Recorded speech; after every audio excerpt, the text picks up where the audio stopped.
예, 오늘 하나님의 말씀은 사도행전 17장 26절에서 31절 말씀입니다. 제목은 살며 움직이며 존재하는 이유라는 제목으로 말씀 전하겠습니다. 잠깐 기도하겠습니다. 너희는 주 너희 하나님을 높이고 그분의 발 앞에 엎드려 경배할지어다. 주 하나님은 거룩하시도다. 아멘. 하나님 아버지, 한 주일 동안 우리를 지켜주시고 우리 마음속에 한가운데 좌정하셔서 우리와 동행하여 주시고 두려움 없이 주님과 함께 걷게 하여 주시다가 이 시간 하나님의 집으로 우리를 불러 모아 함께 예배를 드리니 감사드립니다. 이 시간 아버지 하나님 홀로 영광받아 주시옵소서. 우리 마음속에 모든 두려움과 괴로움과 고난이 있을 때 이 모든 것을 주의 발 앞에 내려놓고 이 시간 하나님의 말씀으로 채우고 충만한 은혜로 기쁨으로 돌아가게 하여 주시옵소서. 이 시간 우리의 모든 부정함과 불법과 죄악들을 하나님께서 우리에게 너희는 의롭고 거룩하다 하셨으니 주님 앞에 점도 없고 흠도 없고 책망받을 것이 없는 자로 주 예수 그리스도의 보혈로 정결히 씻기고 마음속에는 은혜와 기쁨이 충만하여 하나님께 영광과 찬양을 돌리는 시간 되게 하여 주시옵소서. 오늘 하나님의 말씀으로 인하여 우리가 이 세상에 온 이유와 존재하고 살고 움직이는 이유가 무엇인가에 대하여 깨닫게 하여 주실 때에 우리 마음속에 하늘의 은혜가 풍성하게 채워지도록 역사하여 주시옵소서. 시종을 성령님께 의지하며 거룩하신 주 예수 그리스도의 이름으로 기도하옵나이다. 아멘. 한 주일 동안 잘 지내셨어요? 네, 이제 본격적으로 겨울이 온 것 같습니다. 건강 조심하시고 하기야 뭐 요즘은 어디 가든지 코로나 그 문제 때문에 사람이 움직이질 못하게 그렇게 됐어요. 더군다나 뭐 9시 되면은 모든 걸 다 끈다고 하니까 정말 참 우리가 몇 달 동안 겪었던 것보다 이제 정말 본격적인 어려움이 시작되는 것 같습니다. 그럼에도 불구하고 하나님께서 여러분들을 지켜주실 것을 조금도 믿어 의심치 않습니다. 여러분 오늘 본문에 보면은 그 사도 바울이 아테네에서 군중들 앞에서 설교하는 거예요. 아테네에서 그래도 이때는 뭐라고 좀 누가 나와서 설교하고 그러면 듣는 사람들이 있었나 봐요. 아니 저 말쟁이가 또 뭔 소리를 하는 거야? 누가 또 올라왔지? 그러고 거기에 주목을 했었던 것 같아요. 지금 사도 바울은 그 그리스 쪽, 마케도니아 쪽, 암피폴리스를 지나서 데살로니카 지방에서 복음을 선포했어요. 데살로니카 지방에서 복음을 선포하다가 동족인 유대인들이 하도 방해를 해가지고 도망가다시피 베레아로 내려왔습니다. 그래서 베레아에서 또 주의 그리스도의 복음을 선포했어요. 거기에서 많은 사람들이 귀부인들이 믿고 정말 진지하게 복음을 받아들이는 것을 볼 수 있었습니다. 데살로니카에서 방해하던 유대인들이 베레아로 쫓아와서 거기서 또 막 방해를 했어요. 그러니까 거기서 도망하듯이 어디로 왔느냐 하면 아테네로 왔습니다. 아테네에서 보니까 온 도시가 완전히 우상숭배에 빠져 있는 거예요. 그 우상숭배에 빠져 있고 또 철학이란 뭐 스토아 학파, 뭐 에피쿠스 학파 이런 그런 철학에 빠져 있고 온 도시가 우상에 절어 있는 걸 보고 마음이 너무나 답답해서 거기에서 이제 큰 소리로 그리스도의 복음을 전하기 시작하는 것입니다. 7장 26절에 그 사람들에게 뭐라고 얘기하느냐? 인류의 모든 민족을 한 피에서 만드사 온 지면에 거하게 하시고, 이 말씀은 맞죠? 우리가 창세기 공부했잖아요. 창세기에서 노아의 홍수 때부터 다시 시작한 거잖아요. 그죠? 어떻게 보면 노아의 후손들이에요. 노아의 아들 셈, 함, 야벳의 그 후손들이죠. 그러니까 인류의 모든 민족을 한 피에서 만드셨어요. 그래서 온 지면에 거하게 하시고 미리 정해놓은 때와 그들이 거주하는 경계를 정하셨으니, 미리 정해놓은 때, 어떻게 보면 모든 왕국의 흥망성쇠, 왕국의 왕국이 생기고 왕국이 멸망하는 그런 때도 다 하나님이 정해 놓으셨고, 개인이 태어나고 죽는 것도 이것도 다 하나님이 정해 놓으신 거라는 거죠. 그리고 거주하는 경계도 무슨 족속은 여기에 경계하고 여기에 거주하고, 예를 들어서 셈, 함, 야벳, 노아의 세 아들로 다시 시작된 이 세계는 저 아프리카 쪽은 함족이 거주하고 유럽 쪽은 야벳 쪽이 거주하게 되고 이 아시아는 셈족이 거주하게 하셨잖아요. 이렇게 이 모든 민족의 그 거주하는 경계를 정하신 것도 다 하나님이시다. 이는 사람들로 하여금 주님을 찾게 하려 하심이요. 오늘 핵심 구절이 27절입니다. 혹시라도 더듬어 찾다가 발견케 하려 하심이로되, 뭐를? 주님을, 하나님을. 그 모든 민족들이 이 태어나고 없어지고 생겼다가 없어지는 거 다 하나님의 뜻이고 그 거주의 경계도 다 주님의 뜻일진데, 이러한 것들을 만든 이유는 그들이 더듬어 찾다가 주님을 발견케 하려 하심이로되, 그분께서는 우리 각 사람으로부터 멀리 계시지 아니하시도다. 이렇게 말씀하고 있어요. 그 사도 바울은 이제 넓게 시작하면서 개인에게 이렇게 좁혀가면서 얘기하고 있죠. 우리 모든 민족, 모든 그 지면에 사는 민족의 경계, 그리고 그 연한, 그러면서 모든 각 사람의 그 연한과 그 태어난 목적, 이건 뭐냐? 우리가 살다가 주님을 찾게 하려 하심이요. 혹시라도 살다가 더듬어서 주님을 찾게 하려 하십니다. 그런데 그 하나님께서는 우리로부터 멀리 계시지 아니하도다. 이렇게 지금 설교하고 있어요. 우리가 그분 안에서 살고 움직이며 존재하느니라. 오늘 설교의 제목이 살며 움직이며 존재하는 것이 누구 안에서? 바로 주님 안에서, 하나님 안에서 모든 사람이 그분 안에서 살고 움직이고 존재한다. 자기 혼자 태어나서 자기 멋대로 어쩌다가 태어나서 이게 아니라는 거죠. 다 하나님의 계획과 하나님의 허락과 하나님의 연한과 그 하나님이 주신 그 경계 안에서 태어났다는 것이죠. 그래서 너희 시인 중에 어떤 사람도 말하기를, 이렇게 얘기하고 있어요. 여기에 보면은 스토아 학파의 철학자이며 시인인 아라투스라는 시인이 그렇게 얘기했다는 거예요. 우리는 다 하나님의 자손이다. 우리는 다 신의 자손이다. 이렇게 얘기했듯이, 너희 시인 중에서도 어떤 자가 그렇게 말했듯이 우리가 또한 그 하나님의 자손이다 하였으니, 29절, 우리가 하나님의 자손일진데 하나님의 신격을 그 Godhead, 그 하나님의 하나님 되심을 금이나 은이나 돌에다가 사람의 기술과 고안으로 조각한 것들과 같이 생각할 것이 아니니라.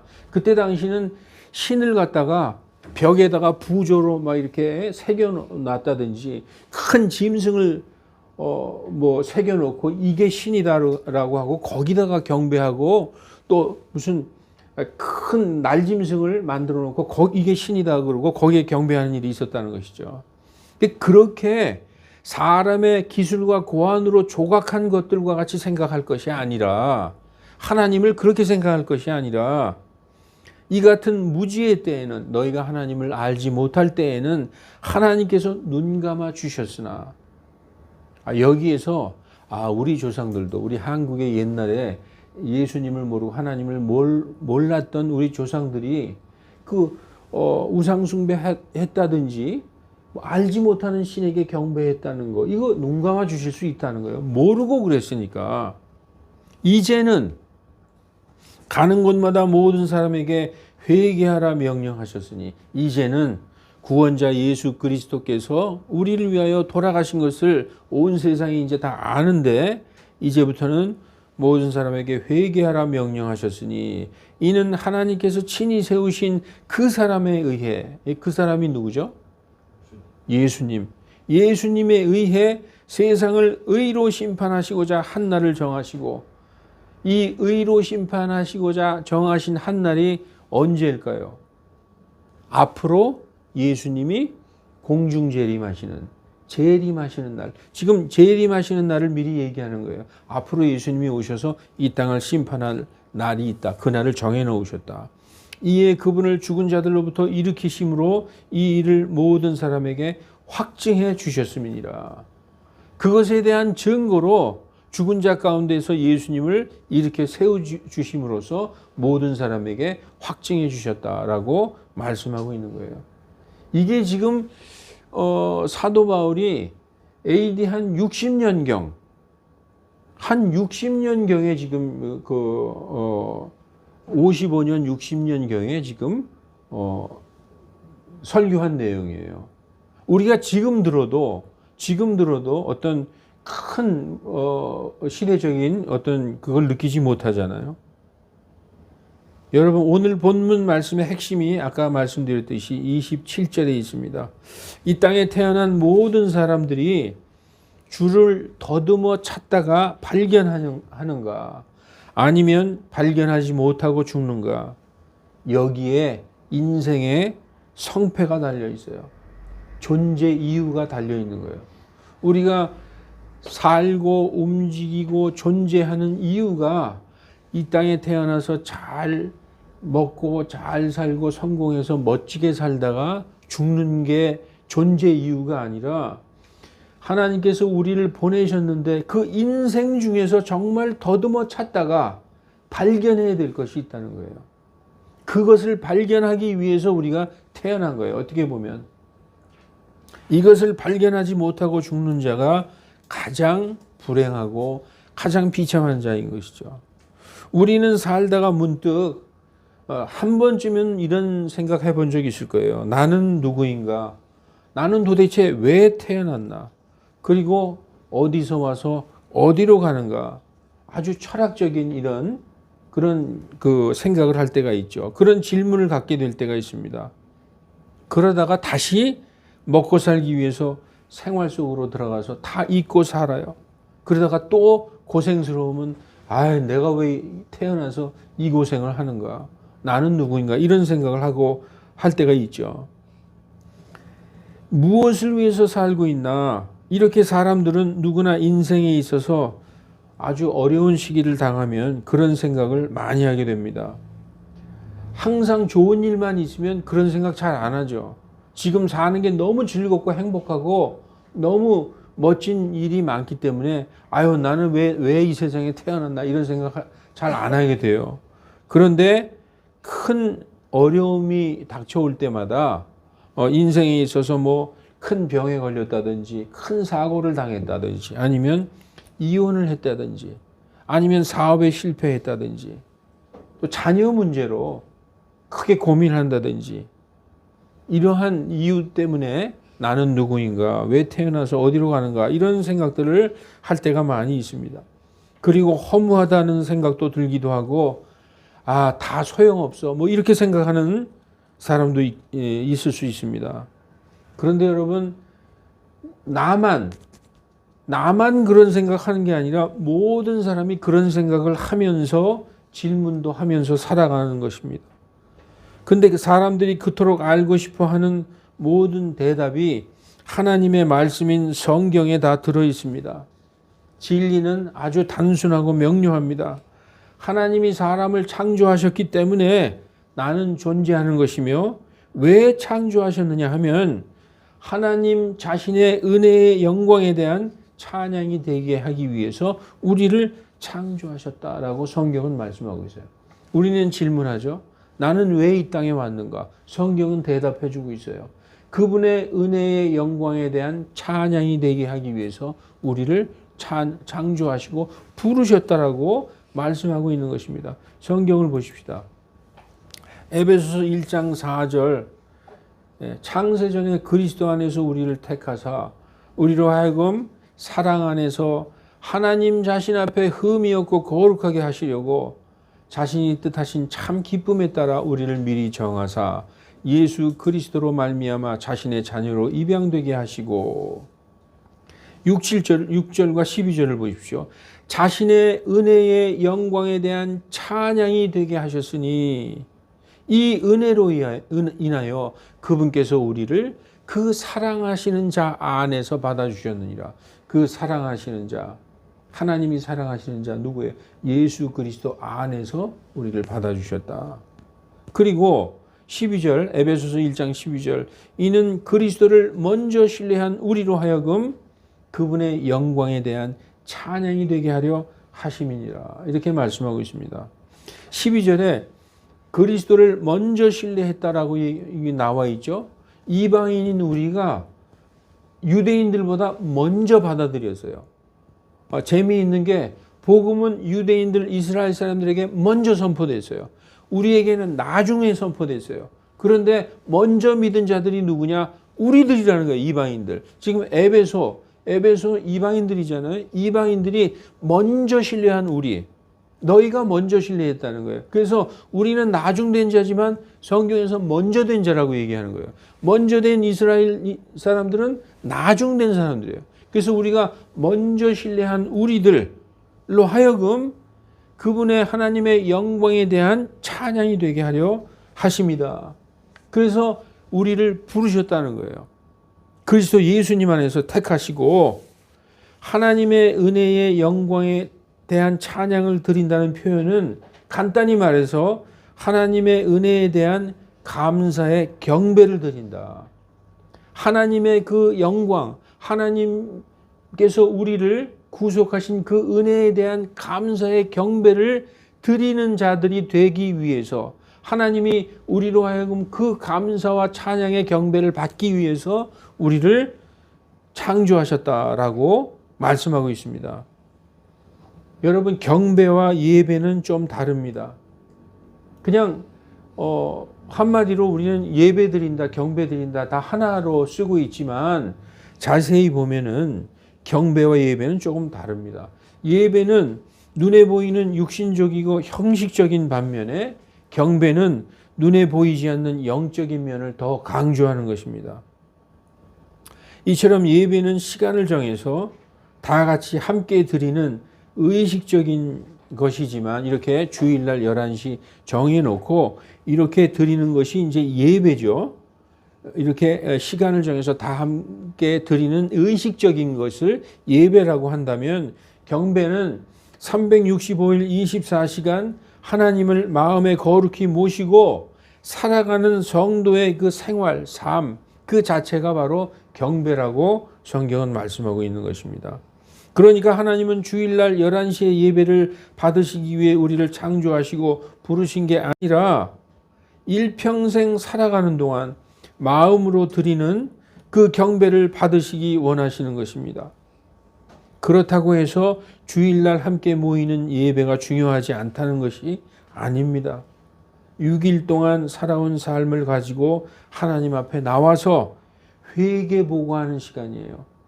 6일 동안 내가 세상에 살다가 회개도 뭐 우리가 회개하는 시간이지만 회개, 정산하는 시간이란 말이에요.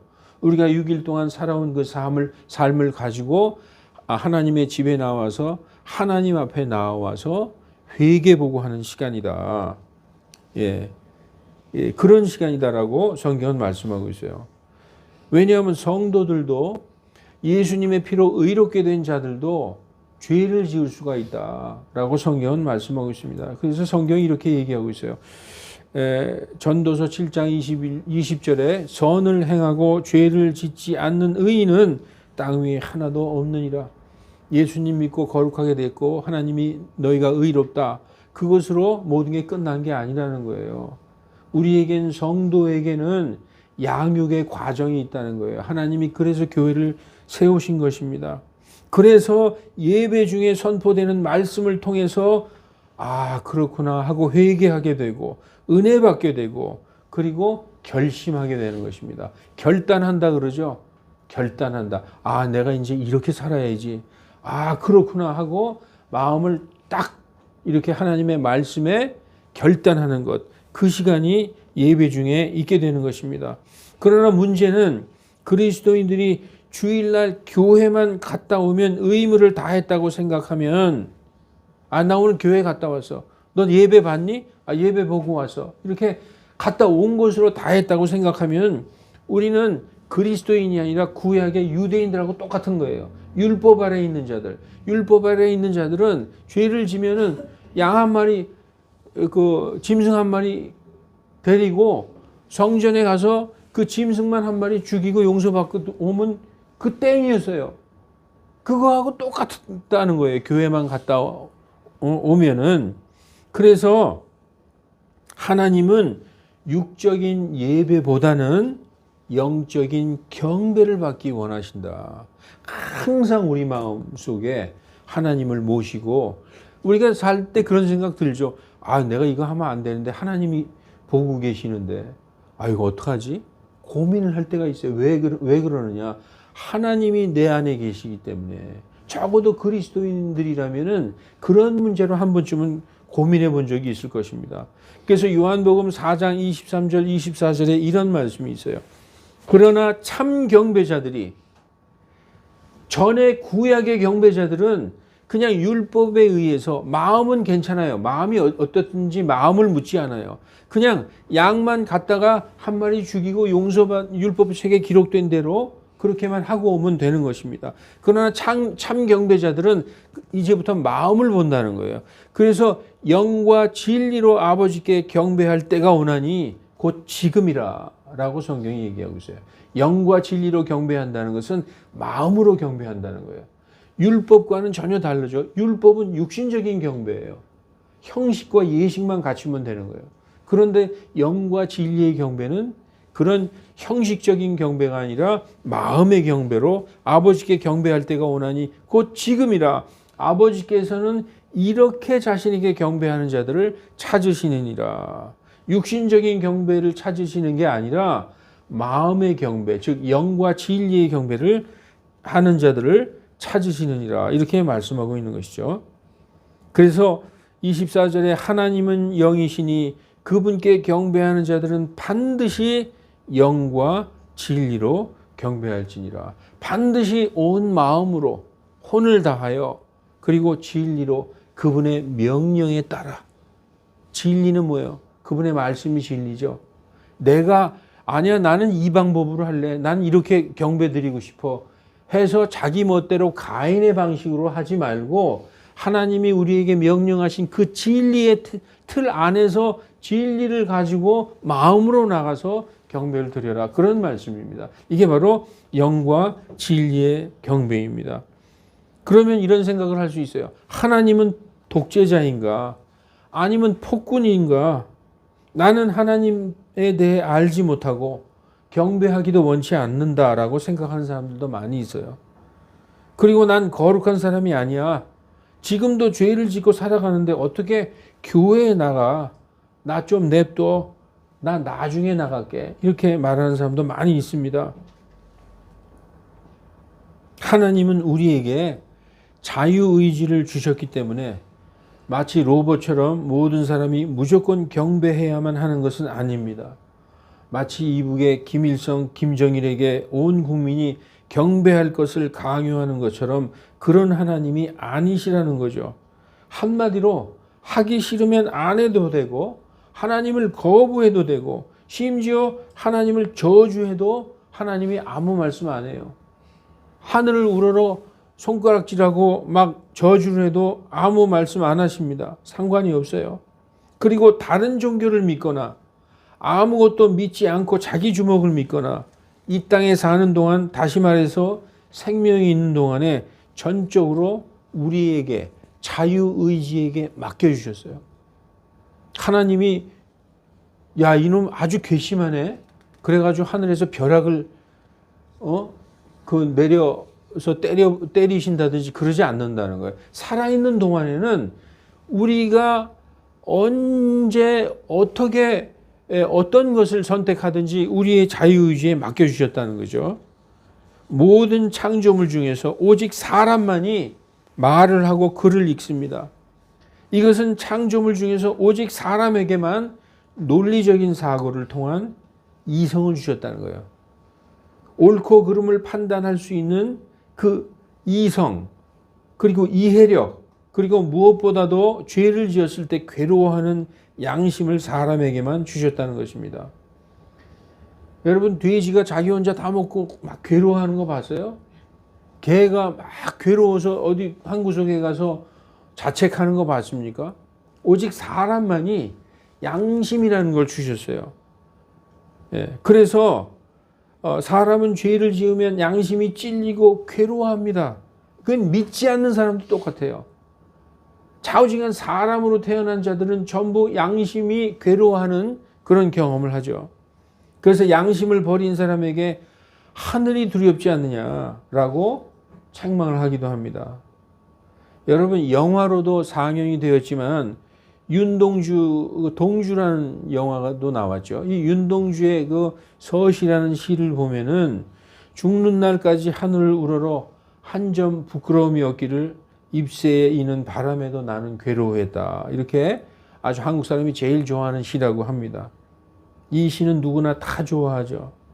사람들이 이 시를 읽으면 하늘을 우러러 부끄러움 없이 깨끗한 양심으로 살려는 이 시인의 마음이 그대로 전달돼서 자신의 양심을 돌아보게 이렇게 됩니다. 그래서 하늘을 우러러 한 점 부끄러움 없기를, 이 시를 읽을 때마다 참 우리의 양심을 돌아보는 그런 깨끗한 그런 시다라고 생각되게 되죠. 윤동주는 크리스찬이었습니다. 이 시에서 하늘을 우러러는 바로 하나님을 우러러라는 의미입니다. 하나님께서 이렇게 하늘을 우러러 한 점 부끄러움 없기를 원하는 마음을 사람에게만 주셨어요. 어떤 짐승도 하늘을 우러러 한 점이라고 한 번도 생각해 보는 짐승 없습니다.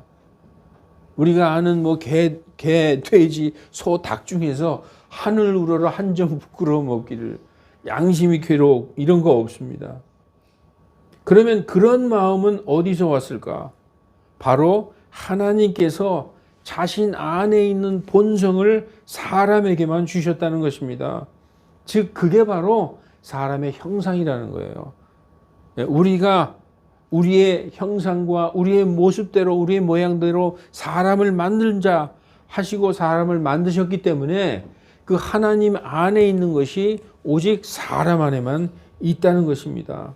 그래서 여러분 잘 아시는 창세기 1장 26절 27절에 하나님께서 이르시되 우리가 우리의 형상으로 우리의 모양에 따라 사람을 만들자. 그래서 27절에 이처럼 하나님께서 자신의 형상으로 사람을 창조하시되 하나님의 형상으로 그를 창조하시고 그들을 남성과 여성으로 창조하셨다라고 성경은 말씀하고 있습니다. 사람을 대표하는 것은 무엇입니까? 영혼 육중에서 사람을 대표하는 것은 혼입니다. 그래서 창세기 2장 7절에 주 하나님께서 땅의 흙으로 사람을 지으시고 생명의 숨을 그의 콧구멍에 불어 넣으시니, 이 생명의 숨은 하나님의 숨이에요. 하나님에게서 나온 영이죠. 그랬더니 사람이 살아있는 혼이 되었더라. living soul, 이렇게 성경은 말씀하고 있는 것입니다. 그래서 우리가 영혼육에 대해서 잠깐 살펴보면은 전도서에서 이렇게 말씀하고 있어요. 그때 흙은 전에 있던 대로 땅으로 돌아가며 영은 그것을 주신 하나님께로 돌아가리로다. 영은 어디서 왔죠? 땅의 흙으로 사람을 빚으시고 하나님께서 생명의 숨을 그 흙에 불어넣으셨더니 사람이 살아있는 혼이 되었잖아요. 그러니까 사람이 떠나갈 때는 하나님이 불어넣어 주신 그 숨이 다시 하나님께로 돌아가는 거예요. 그래서 우리는 돌아간다는 말을 쓰고 있는 거예요. 영은 그것을 주신 하나님께로 돌아가는 것입니다. 그리고 혼은 믿지 않은 자들은 그 혼이 지옥에 가는 거예요. 믿은 자들은 혼이 천국에 가는 것이고, 그래서 사도행전 2장 27절, 이는 주께서 내 혼을 지옥에 내버려 두지 아니하시며, 시편을 인용한 것이죠. 예. 혼이 지옥에 가는 거예요. 육신이 가는 게 아닙니다. 그래서 우리는 구원받았다 그럴 때 혼의 구원, salvation of our soul이라고 얘기하고 있는 것이죠. 그래서 구원받는 것은 혼이 구원받고 지옥 가는 것은 혼이 지옥 가는 것입니다. 그리고 창세기 3장 19절에 땅으로 돌아갈 때까지 우리 육신은 땅에서 왔잖아요. 흙에서 왔죠. 그래서 다시 흙으로 돌아간다는 거예요. 땅으로 돌아갈 때까지 내 얼굴에 땀을 흘려야 빵을 먹으리니 이는 내가 땅에서 취하였기 때문이라. 너는 흙이니 흙으로 돌아갈 것이니라 라고 말씀하고 있습니다. 영은 그것을 주신 하나님의 생명의 숨, 그 영은 그것을 주신 하나님께로 돌아가고, 혼은 이 세상에 살다가 구원받으면 구원받은 혼은 천국에 가고, 구원받지 못한 혼은 지옥에 가고, 죽으면 몸은 다시 흙으로 돌아간다라고 성경은 말씀하고 있어요. 그래서 베드로전서 1장 9절에 구원은 혼의 구원이라는 거예요. 너희 믿음의 결말, the end of your faith, 너희 믿음의 결말, 즉 너희 혼의 구원을 받음이라. 그래서 우리가 구원받았다는 것은 혼이 구원받았다는 거예요. 이게 바로 우리 믿음의 가장 중요한 결말이라는 거예요. 이게 바로 클라이막스라는 거예요. 그러니까 우리가 세상에 살면서 세상 살아있는 동안에 더듬어서 무엇을 찾아야 되느냐? 예수 그리스도를 발견해서 예수 그리스도를 믿고 받아들이면은 이 혼의 구원을 받은 사람은 영원한 생명에, 그래서 우리의 지금 이 일평생 7, 80평생은 이 혼의 구원을 이것을 얻기 위해 이 땅에 온 거예요. 이 땅에 이것을 얻은 자들은 하나님을 찬양하지 않을 수가 없는 거예요. 아, 하나님께서 나에게 영원한 생명을 주셨구나. 요 잠깐 사는 동안에 이것을 발견하는 사람이 있고, 발견하지 못한 채 육신의 정욕대로 신나게 살다가 죽어서 지옥 가는 사람들이 있는 것입니다.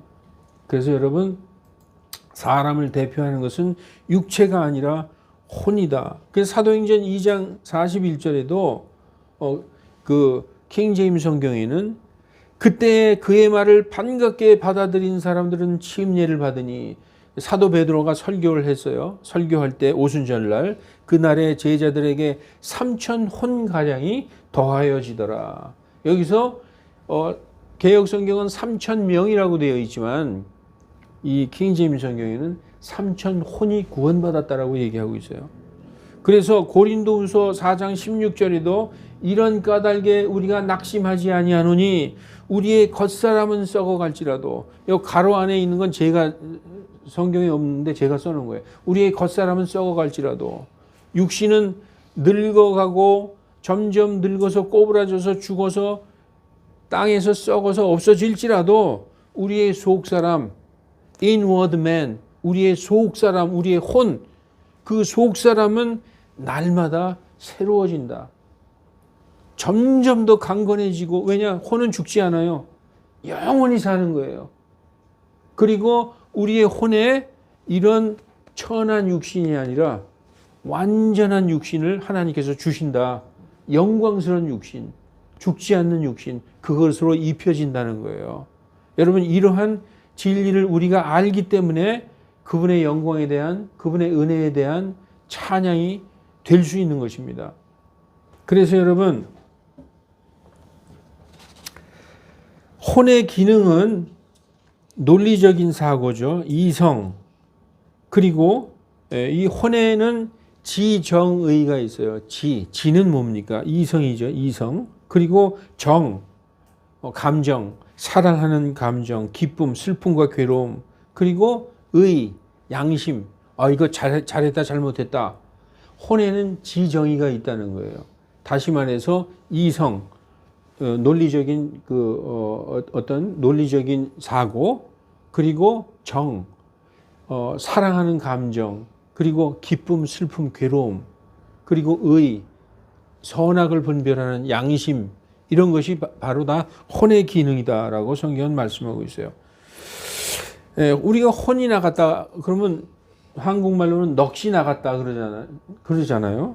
영혼육은 분리되면 죽음을 의미하는 것입니다. 자, 그래서 사람을 대표하는 것은 육체가 아니라 혼이다라고 성경은 말씀하고 있어요. 여러분, 육신은 예수님 오실 때 예수님과 동일한 몸, 영광스러운 몸을 입는다라고 성경은 말씀하고 있습니다. 빌립보서 3장 21절, 제가 여러 번 인용을 했기 때문에 여러분에게 익숙한 그런 말씀일 거예요. 그분께서 능히 모든 것을 자신에게 복종시키시는 그 일하심에 따라 예수님이 오실 때에 우리의 천한 몸을 변화시켜서 자신의 영광스러운 몸과 같게 하시리라. 그래야만 우리가 하늘로 채워 올라갈 수 있어요. 그냥 올라가다가는 우리의 몸은 다 부서질 겁니다. 일단 예수님 오실 때에 우리의 몸이 예수님이 입으신 영광스러운 몸으로 변해서 천한 몸을 자신의 영광스러운 몸과 같게 하시는 일이 먼저 있다는 것이죠. 그래서 하나님께서는 모든 사람이 진리를 알고 구원받기를 원하심으로 오래 참고 계시는 것입니다. 그래서 디모데전서 2장 4절에는 하나님께서는 하나님의 뜻이 이래요. 모든 사람이 구원을 받으며 진리를 아는 데 이르기를 원하시는 거죠. 그래서 예수님이 이렇게 더디 오시는 거예요. 하나님의 뜻은 단 한 사람이라도 더 구원받게 하시려고 예수님이 이렇게 오시기가 좀 더디신 것이죠. 그러나 반드시 오신다. 반드시 오신다. 자, 여러분, 오늘 본문 중에서 사도행전 17장 27절, 이는 사람들로 하여금 주님을 찾게 하려 하시며 혹시라도 더듬어 찾다가 발견케 하려 하심이로되 그분께서는 우리 각 사람으로부터 멀리 계시지 아니하시도다. 이렇게 말씀하고 있어요. 오늘 말씀의 핵심 구절입니다. 여러분 혹시 주님을 더듬어 찾아본 적이 있습니까? 여러분은 복된 사람이에요. 왜냐하면 부모님이 예수님을 믿어가지고 어렸을 때부터 예수 믿어라, 교회 가자, 이런 분들이 얼마나 복된 사람이에요. 부모님께 감사드리시기 바랍니다. 또 그렇지 않은 사람 중에서도 나는 왜 태어났지? 하늘에 달은 왜 있고 태양은 왜 있지? 어떤 이렇게 막 자기 자신의 그 근본적인 걸 철학적인 사유를 하다가 하나님이 계시구나 해서 깨달은 사람도 있어요. 복음을 듣고. 그래서 이런 사람들이 복된 사람들이라는 거예요. 이런 사람들은 반드시 주님을 찾게 되어 있다는 거예요. 여러분, 마태복음 7장 7절에 보면은 구차뚜가 있어요. 구차뚜. 제가 옛날에 그 마태복음 7장 7절을 읽고 이거는 구차뚜다. 이게 뭐냐? 구하라. 그리하면 너희에게 주실 것이요. 찾으라. 그리하면 너희가 찾을 것이요. 두드리라. 그리하면 너희에게 열릴 것이다. 저는 옛날에 그걸 읽다가 구차뚜구나. 그래서 지금까지도 그게 안 잊어버려요. 구차뚜. 마태복음 7장 7절. 이러면 반드시 하나님께서 주신다는 거예요. 그래서 인생을 살다가도 어떤 철학적인 이런 그 사유를 가질 필요가 있어요. 그래야 깊은 어떤 그런 생각을 하고 하나님이 계시는구나 이런 걸 깨닫게 되는 사람들이 많이 있는 것이죠. 그냥 육신의 즐거움과 정욕대로만 살다 보면은 구하지도 않고 찾지도 않고 두드리지도 않습니다. 왜냐하면 부족한 것이 없기 때문에. 따라서 부자가 천국에 들어가는 것이 이 낙타가 바늘귀로 통과하는 것보다 더 힘들다고 성경이 말씀하는 거예요. 여러분에게 있는 그 가벼운 고난, 이거 하나님께 감사드리시기 바랍니다. 그것이 없으면 우리는 하나님, 예수님 조금도 필요 없다고 생각해요. 주님을 찾아본 적이 없이 내 뜻대로 살다가 언제 어느 때 혹은 누구에게서 뭐 어떤 경로를 통해서 복음을 듣든지 아니면 하도 교회 같이 가자고 해서 어쩔 수 없이 교회에 따라가서 얼떨결에 이 구원의 복음을 듣고 아 나는 죄인이구나 라는 것을 깨닫고 예수님을 믿게 되었다면은 그 사람은 바로 이 시간을 위해 그 시간을 위해 여태까지 살아온 것입니다. 구원받는 것보다 더 중요한 가치는 인생에서 없기 때문에 바로 그 구원의 순간 예수님을 받아들이는 그 순간을 위해서 여태까지 존재해 왔다는 것입니다. 여태까지 살고 움직이며 존재해 왔다는 것입니다. 길을 지나가다가 대중가요가 흘러나오는데 그 존재 이유라는 노래가 나왔어요. 이렇게 걸어가면서 듣는데 내가 있다는 것이 나를 존재하게 해 라는, 물론 서로 사랑하는 사람들이 정말 좋아하는 사람 만나면 아 내가 당신을 만나려고 이 땅에 태어났나 보다, 뭐 이 순간을 위해서 내가 살아왔나 보다 이렇게 고백하기도 하죠. 인생 최대의 순간이고 가장 행복한 그 사랑의 표현이기도 합니다. 그러나 이제 그것은 세상 사람들의 생각이고 또 그럴 수도 있어요. 얼마든지.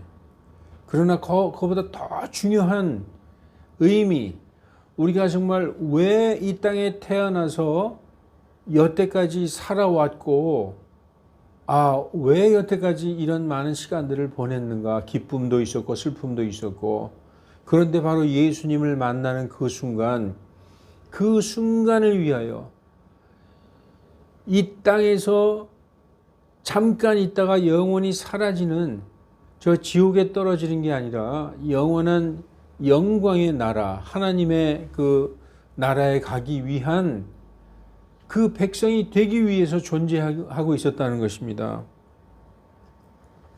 그것이 그 사람이 지금까지 이 땅에 살아 있었던 존재 이유이라는 것입니다.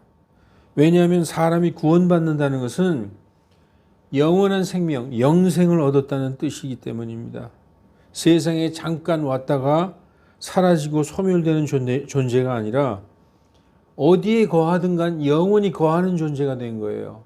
어디에 거하든 간, 천국에 거하든 지옥에 거하든. 그러나 사람들은 영생에 대해서 시큰둥합니다. 뭐 꼭 그렇게 영원히 살 필요가 있어 이렇게. 물론 코에 산소호흡기 꽂고 등에 욕창이 있고 돌아눕지도 못하고 대소변 받아내면서 그 괴로운 삶을 영원히 살려면 정말 그거야말로 악담이겠죠. 그러나 우리가 예수님을 믿고 얻는 영생은 그 사람의 가장 젊고 아름답고 건강하고 행복했던 그 순간의 모습으로 슬픔과 행복과 평강과 영광 가운데서 영원히 사는 것입니다. 그리고 그렇게 구원받은 은혜 받은 사람이 살아가는 이유가 뭡니까? 바로 그의 삶이 하나님께 받은 은혜와 그분의 영광과 감사에 대한 찬양이라는 것, 그것이 바로 그리스도인들의 존재 이유라는 거예요. 다시 말해서 내가 여태까지 살아있고 먹고 자고 이렇게 움직이며 살아왔던 것이 바로 예수 그리스도를 만나서 영생을 얻기 위함이었구나. 그리고 영생을 얻고 구원받은 그리스도인들은 이 주신 은혜에 대한 감사와 하나님의 그 영광에 대한 찬양을 드리기 위한 존재로서 지금 살고 있다는 것입니다. 계시록 21장 4절에도 또 하나님께서 그들의 눈에서 모든 눈물을 닦아주시며 다시는 죽음이나 슬픔이나 울부짖음도 없고 다시는 고통도 없으리니 이는 이전 것들이 지나갔습니다. 여러분, 이 땅에 나온 것도 하나님께서 연한을 정해 주시고 경계를 정해 주셔서 우리가 한국 사람으로 태어났죠. 그리고 이 시대에 나도록 하나님께서 보내신 것입니다. 그리고 우리로 하여금 예수님을 만나서 예수님 안에 들어와서 그 영생을 얻는 그 순간을 얻게 하기 위해서 존재하게 하신 것이고, 그 영생을 얻은 자들이 그 이후에 사는 삶의 그 존재 이유는 하나님께 그 은혜에 대한 영광의 찬양을 드리기 위해서라는 것입니다. 아까 말씀드렸듯이 우리는 누구나 육신의 장막을 벗으면 어느 곳으로 가야 할 사람들입니다. 장소가 있어요. 천국이나 지옥은 막연한 어떤 상상 속에 존재하는 곳이 아니라 분명히 존재하는, 물리적인 존재하는 장소라고 성경은 말씀하고 있습니다. 중간은 없습니다. 구원받은 혼은 낙원으로, 천국으로, 구원받지 못한 혼은 지옥으로 갑니다. 여러분 너무나 기쁘지 않습니까? 맞습니다. 기쁨과 동시에 근데 큰 걱정이 마음속에 들기 시작합니다. 사랑하는 가족 중에, 사랑하는 내 친지, 친구 중에서 아직 구원받지 못한 얼굴들이 떠오르기 때문입니다. 여태까지 내 생각과 내 방식으로 내 자신을 믿고 살아온 사람들이 이제 마음을 돌이켜 자신을 부인하고 예수님께로 돌아와서 그분을 내 주님, 내 구원자로 믿고 받아들일 때 그 사람은 하나님 계신 천국에 이미 와 있는 것입니다. 성경에서도 하늘의 처소들에 이미 와 있다고 말씀하고 있어요. 그 목적으로 우리를 부르셨다고 성경은 말씀하고 있습니다. 이제 말씀을 정리해 봅니다. 하나님께서 왜 우리를 자신의 영광에 대한 찬양이 되게 하셨는가? 다시 말씀드려서 왜 우리를 자신에게 경배하는 참 경배자들이 되게 하셨는가? 복음은 복된 소식입니다. 복된 소식을 들으면 부자 되고 잘 살게 되는 것이 아니라 나는 하나님께 죄인입니다라고 고백하고 회개하게 하는 복된 소식이라는 거죠. 물론 궁극적으로 그리스도인들은 잘 살게 돼 있어요. 예, 그 복음의 복이 그 사람을 부자 되고 잘 사는 사람으로 변하게 만들기 때문입니다. 이 그리스도의 복음이 들어간 나라를 보세요. 사람들이 바뀌고 사람들의 생활이 바뀌고 그들이 전부 부유하고 건전한 사회를 이뤄나가고 있지 않습니까? 회개의 유익이 무엇입니까? 내가 죄를 좀 지었기로서니 왜 나한테 회개하라 말라 하느냐 하는 그런 사람은 천상천하 유아독존, 나밖에 없다. 내 위에 누가 있느냐? 아무도 없다고 생각하기 때문입니다. 그러나 회개라는 것의 본질적인 의미는 바로 내 머리 위 하늘에 하나님 계신과 그분 앞에서 나의 피조물됨을 인정하고 완전히 엎드려 겸손히 무릎 꿇는 표현입니다. 만약에 천상천하 유아독존 나밖에 없다면 왜 누구에게 우리의 잘못을 회개하고 용서를 구해야 됩니까? 회개한다는 자체가 내 머리 위 하늘 위에 하나님께서 계신다는 것을 인정하는 행위인 것입니다. 나 같은 죄인을 위해 피 흘려 돌아가신 예수님을 믿으면 하나님을 사랑하게 되어 있습니다. 예수님을 믿으면 하나님의 마음을 알게 되기 때문에 사랑하게 되어 있어요. 나 같은 죄인 살리신 주 은혜의 놀라와 자신의 죄 없는 외아들을 주신 하나님의 사랑을 깨닫고 그 은혜에 감사해서 스스로 하나님께 나아가서 그분의 은혜의 영광에 대한 찬양을 드리게 되어 있는 것입니다. 이렇게 하나님을 사랑하는 사람처럼 복되고 위대한 사람은 없습니다. 하나님을 사랑해야지만 참 경배를 드릴 수 있습니다.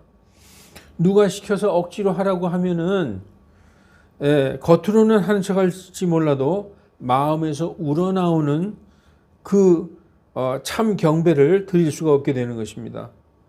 하나님은 김정일처럼 억지로 자신을 경배하게 하는 폭군이 아닙니다. 사람에게 말을 주시고 하나님의 형상을 주신 것은 이 논리적인 사고와 이성과 양심을 통해서 하나님의 말씀을 듣고 깨달아서 마음에서 우러나오는 경배를 드리라는 것이지, 로봇처럼 입력한 프로그램대로 모든 사람이 똑같이 기계적으로 하나님께 경배 드리라고 그렇게 하시는 독재자가 아니라는 것입니다. 제 개인적인 은혜의 경험은 내가 하나님께 죄인이구나를 깨닫게 해주신 은혜입니다. 저는 이것이 지금도 가장 큰 하나님의 은혜였습니다.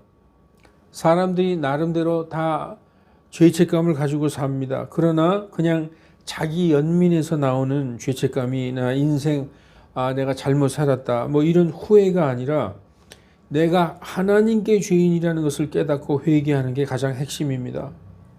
죄인은 물로 씻을 수도 없고 오직 피로서만 씻을 수 있는데 하나님께서 자신의 아들을 십자가에 내어 주심으로써 그 십자가에 흘린 보혈의 피로서 내 죄를 완전히 깨끗이 씻어 주셨다는 것이 내 마음에 들어와서 믿어질 때에 감당할 수 없는 은혜로 감사하는 찬양이 나오게 되고, 그러한 찬양이 나오게 될 때 그 사람에게는 예수님의 십자가의 보혈이 영원한 생명으로 인도하시는 것입니다.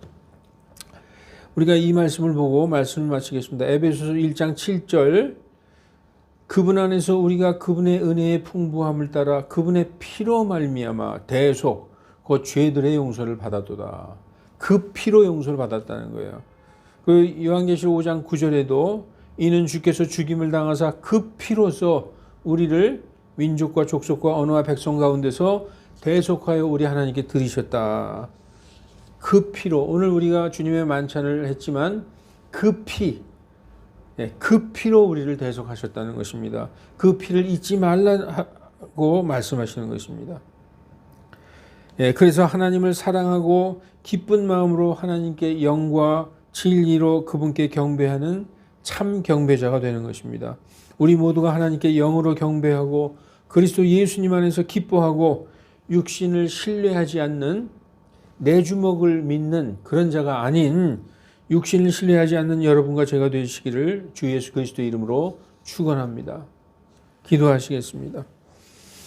하나님 아버지, 오늘 주님 앞에 나와 예배드리고 돌아가는 하나님의 귀한 성도들 발걸음을 인도하여 주시고 항상 함께 동행하셔서 모든 악과 병마와 죄악으로부터 지켜 보호하여 주시고 성령님의 충만하심으로 말미암아 깨어서 어떤 일을 당할 때마다 하늘을 쳐다보고 마음속에 뿌려진 십자가의 보혈을 기억하는 우리들 다 되게 인도하여 주시옵소서. 주 예수 그리스도의 이름으로 기도하옵나이다. 아멘.